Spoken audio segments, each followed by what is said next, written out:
Dari mana datangnya intuisi? Benarkah intuisi adalah bentuk cara malaikat atau spiritual guide kita dalam berkomunikasi dengan kita? Semua dari kita pasti memiliki intuisi. Ini adalah bisikan batin yang sifatnya menyelamatkan atau memberdayakan. Kalau dalam spiritual Jawa, wisik atau petunjuk gaib juga bisa datang dalam bentuk intuisi.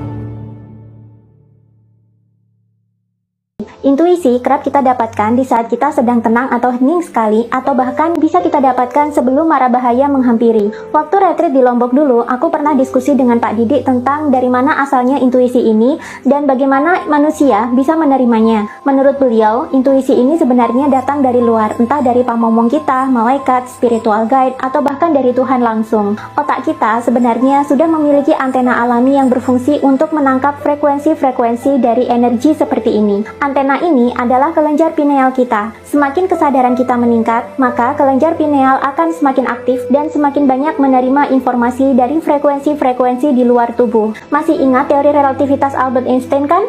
Bahwa tidak semua bentuk energi itu terkurung dalam objek atau massa. Ada juga bentuk energi yang dilepaskan atau tanpa massa atau objek. Dan semesta ini sangat luas dan penuh dengan misteri. Kelenjar pineal sendiri adalah pusat dari mata ketiga atau cakra ajna manusia yang memang salah satu fungsi utamanya adalah menerima intuisi. Dan sebenarnya bentuk komunikasi ini tidak hanya berlaku di Nusantara saja, di Barat juga sama. Malah banyak ilmuwan-ilmuwan abad Renaissance dulu yang bisa menghasilkan karya-karya dan penemuan jenius ternyata berawal dari intuisi mereka juga, yang lantas mereka sebut dengan ilham. Bagaimana ini bisa terjadi? Semesta itu luas dan penuh dengan beragam getaran atau energi. Semua yang ada di semesta adalah energi, baik yang kasat mata maupun yang tidak kasat mata. Mereka yang tidak kasat mata bisa kita tangkap komunikasinya melalui getaran atau vibrasi. Ketika kita memiliki level energi yang sama, kita akan saling beresonansi. Kelenjar pineal akan menangkap getaran energi tersebut dan secara otomatis akan menerjemahkannya dalam bentuk intuisi.